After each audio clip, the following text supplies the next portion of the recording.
पिछले लेक्चर में आपने आर्टिकल किया था कि polar of a line with respect to conicoid. Central conicoid की इक्वेशन गिवन थी, लाइन की इक्वेशन थी, इस लाइन के ऊपर पोलर की इक्वेशन निकालनी थी। तो वो क्या आई थी, इन दोनों लाइंस की इंटरसेक्शन, यानी सेंट्रल टोनिटॉइड और लाइन गिवन हो और इस लाइन पे अगर पोलर की इक्वेशन निकालनी हो तो वो इन दोनों प्लेन की इंटरसेक्शन होती है। ये था ये आर्टिकल। अब आप आ जाओ एग्जाम्पल फर्स्ट में। Find the condition that the lines this and this should be polar with respect to the conicoid this. दो लाइन गिवन है, गिवन लाइन इक्वेशन 1 और 2 नाम दे दिया इसका। जो टोनिटॉइड की इक्वेशन है उसको आपने इक्वेशन 3 नाम दिया। अब इक्वेशन 1 के ऊपर हम पोलर निकालते हैं with respect to conicoid this, यानी विद रिस्पेक्ट टू 3।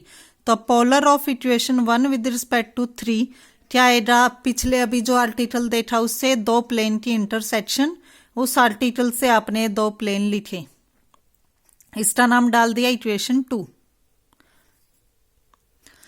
दो लाइन गिवन थी, टोनिटॉइड गिवन था।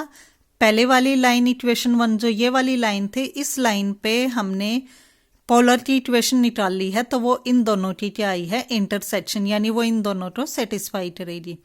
लेकिन हमें ये गिवन है कि जो इक्वेशन 2 है वो पोलर है इक्वेशन 1 का। If equation 2 is polar of equation 1, अगर इक्वेशन 2 इक्वेशन 1 का पोलर हो जाए, पोलर क्या है, इन दोनों की इंटरसेक्शन, यानी इक्वेशन 2 क्या है, इन दोनों की इंटरसेक्शन को सेटिस्फाई करेगी। तो क्या है, equation 2 must lies on both the plane equation 4। Clear. उसके बाद क्या है,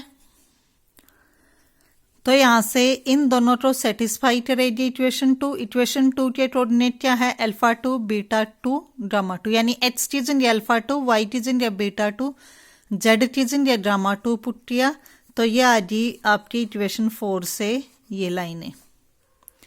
उसके बाद क्या है कि इक्वेशन 2 के ऊपर जो भी परपेंडिकुलर होएगा वो इन दोनों के ऊपर भी परपेंडिकुलर होएगा, क्योंकि इक्वेशन 2 के जो है वो इन दोनों के इंटरसेक्शन से बनने वाला जो पोल है वही आपकी इक्वेशन 2 है। तो जो इसके ऊपर परपेंडिकुलर होगा वो इनके ऊपर भी क्या होगा, परपेंडिकुलर। तो यहां से क्या आ गया, परपेंडिकुलर्स में क्या होता है कि डायरेक्शन कोसाइन की प्रोडक्ट आपकी क्या आएगी, 0। तो यहां से इसके डायरेक्शन कोसाइन और इसकी प्रोडक्ट क्या आएगी, 0। सेम ऐसे ही इसके और इसके डायरेक्शन कोसाइन की प्रोडक्ट क्या आ जाएगी, 0। यही आपकी रिक्वायर्ड कंडीशन है। ये था आपका एग्जाम्पल फर्स्ट। नेक्स्ट देखो example second. Find the locus of straight line drawn through a fix point. Fix point given है अल्फा बीटा गामा। इस फिक्स पॉइंट से स्ट्रेट लाइन ड्रॉ की जो परपेंडिकुलर है, यानी राइट एंगल बनाती है। राइट एंगल यानी 90 एंगल मीन्स क्या हुआ, परपेंडिकुलर है पोलर के, with respect to this. Central conicoid given है। अल्फा बीटा गामा से पास होने वाली जो स्ट्रेट लाइन है वो क्या है, 90 का एंगल बनाती है पोलर वाली इक्वेशन के साथ। तो देखो इसका प्रूफ। टोनिटॉइड की इक्वेशन गिवन है, फिर अल्फा बीटा गामा से पास होने वाली लाइन क्या बनेगी, x minus alpha by L, this. Upon में क्या ले लिया, एलिमेंट। यहां पे एलिमेंट क्या है, डायरेक्शन कोसाइन। अब देखो ये सेंट्रल टोनिटॉइड की इक्वेशन और ये लाइन आ गई। अब इस लाइन से के ऊपर जो पोलर बनेंगे उसकी अभी आर्टिकल आपने किया था, दो कंडीशन आती हैं, वो दो कंडीशन ले लिया आपने। क्लियर। तो इन दो कंडीशन से एक्स वाई जेड वेरिएबल आपके 3 है लेकिन इक्वेशन 2 है। तो यहां से X equal to Y equal to Z equal to X equal to क्या आएगा, इन दोनों की प्रोडक्ट माइनस इन दोनों की, वाई इक्वल टू इन दोनों की माइनस इन दोनों की, फिर Z equal to this minus this. ये लोअर क्लास में आप करते थे, यहां से वैल्यूज आ गई। अब इस इक्वेशन से अगर हम देखें तो डायरेक्शन कोसाइन क्या है, दिस दिस एंड दिस, ये पॉइंट आ जाए। लेकिन ये जो लाइन आई थी आपकी, इस लाइन के डायरेक्शन कोसाइन थे क्या, एलिमेंट। ये जो लाइन थी इसके डायरेक्शन कोसाइन थे एलिमेंट और जो इन दोनों की इंटरसेक्शन से पोलर बना है, पोलर के डायरेक्शन कोसाइन ये आ गए। एलिमेंट डायरेक्शन कोसाइन किसके हैं? अल्फा बीटा गामा वाले पॉइंट से पास होने वाले लाइन के डायरेक्शन कोसाइन थे एलिमेंट, और इसके जो पोलर आए थे, पोलर के डायरेक्शन कोसाइन ये आ गए। अब स्टेटमेंट में गिवन था कि लाइन जो है वो पोलर पे परपेंडिकुलर है, राइट एंगल बनाती है, यानी 90 का एंगल बनाती है। 90 का एंगल बनाती है तो डायरेक्शन कोसाइन की प्रोडक्ट क्या आ जाएगी? 0। यही लिखा है, लाइन्स आर परपेंडिकुलर तो डायरेक्शन कोसाइन की प्रोडक्ट 0। सिंप्लीफाई करेंगे, ए बी सी और एलिमेंट से डिवाइड करके सिंप्लीफाई किया, आपका ये आ गया।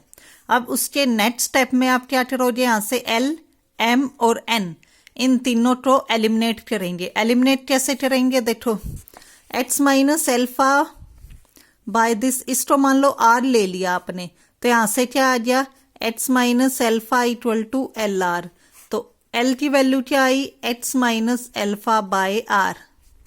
ऐसे ही आपकी एम की वैल्यू क्या आएगी? Y minus beta by r. N की वैल्यू क्या आएगी? Z minus gamma by r. वो वैल्यूज आप यहाँ पे पुट करेंगे, आर उस तरफ जाके 0 के उसमें चला जाएगा। तो ये आपकी क्या आएगी? Required condition. तो इसके अंदर ये 2 ही एग्जाम्पल थे। उसके बाद इसमें ये 2 एक्सरसाइज के ये क्वेश्चन आप बाकी ट्राई कर सकते हो। 2 और 3 मोस्ट इंपोर्टेंट है। मैं इसका एक्सरसाइज का क्वेश्चन नंबर 3 करा रही हूं। Find the equation of polar of the line with respect to conicoid this in symmetry form. Polar की इक्वेशन निकालनी है, इस लाइन पे जो पोलर बनेगा, और with respect to this conicoid. देखो इसका सॉल्यूशन देखते हैं इसका। इक्वेशन ऑफ लाइन ये गिवन थी, ये लाइन, और टोनिटॉइड की इक्वेशन क्या थी? ये। लेकिन आपने अभी तक टोनिटॉइड की जो इक्वेशन पढ़ी है वो इस टाइप से थी, ax² plus by² plus cz² equal to 1। Equal to 1 आता है, यहाँ -21 है, तो इसको राइट साइड ले जाके कंप्लीट इक्वेशन को 21 से डिवाइड करेंगे, तो याद उसी फॉर्म में। तो ये आपकी लाइन और ये सेंट्रल टोनिटॉइड। अब इन दोनों को उस आर्टिकल से जब आप कंपेयर करोगे, पोलर लाइन वाले आर्टिकल से, किस लाइन के ऊपर पोलर की इक्वेशन 2 लाइन की इंटरसेक्शन आती थी, वो ये वाला अभी तो आपको क्लियर हो चुका होगा। जो आपका ये आर्टिकल था कि सेंट्रल टोनिटॉइड पे किसी लाइन के ऊपर जब आप पोलर बनाते हो तो उसकी इक्वेशन क्या आती है? इन दोनों प्लेन की इंटरसेक्शन। इसी का बार बार यूज हो रहा है और इसी का आपने यहाँ पे भी यूज किया है कि इन दोनों की इंटरसेक्शन। क्लियर? 21 एलसीएम वगैरह लेके सिंप्लीफाई करोगे तो ये लाइन ये बन जाएगी और ये लाइन ये बन जाएगी। ये आपने इन्हीं को सिंप्लीफाई करके लिखा है। तो इक्वेशन ऑफ पोलर क्या आ गई? इन दोनों की इंटरसेक्शन। क्लियर है? अब लेके चले कि इन दोनों की इंटरसेक्शन जो है, ये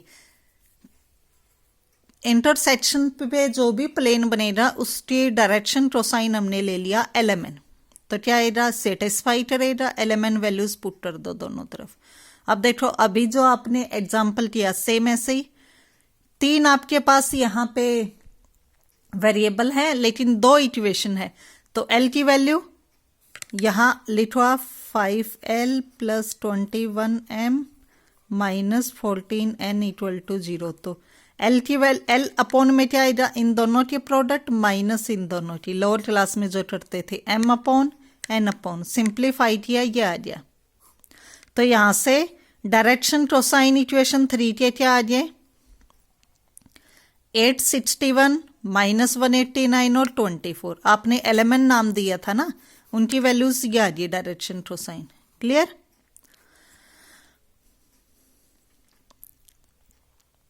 अब उस लाइन पे पॉइंट निकालने के लिए आपके पास वेरिएबल तो बस वेरिएबल 3 है, इक्वेशन आपके पास बस 2 ही है, तो किसी एक को आपने 0 नाम दे दिया, या 1 या 2।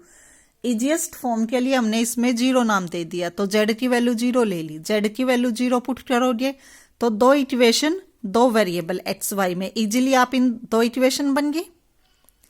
दो वेरिएबल इजीली सॉल्व करके एक्स और वाई की वैल्यूज आप निकाल सकते हो।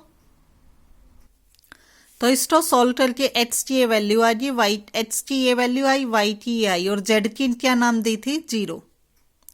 तो यानी इक्वेशन लाइन जो थी इन पॉइंट से पास करेगी और डायरेक्शन कोसाइन अभी आपने निकाल ली थे, ये आपका आ गया required equation. Clear. Same form पे इसकी एक्सरसाइज का सेकंड क्वेश्चन भी है, वो भी देख लेते हैं एक बार। ये दोनों ही एक्सरसाइज के क्वेश्चन मोस्ट इंपॉर्टेंट है, सेकेंड भी और थर्ड भी, और वो आर्टिकल एग्जाम्पल भी। देखो सेम स्टेप है। So that the equation of polar of line with respect to quadric this or this. Quadric की इक्वेशन गिवन है, लाइन की इक्वेशन गिवन। अब देखो यहाँ हमारा होता था इक्वल टू 1, टोनिटोइड जो होता था, यहाँ 4 तो 4 से डिवाइड कर दिया, ये आ गया। फिर इस लाइन के ऊपर with respect to this conicoid polar बनने की वही है, दो प्लेन की इंटरसेक्शन, तो वे दो प्लेन आपके उसी आर्टिकल से आ गए, सिंप्लीफाई किया, ये आ गया।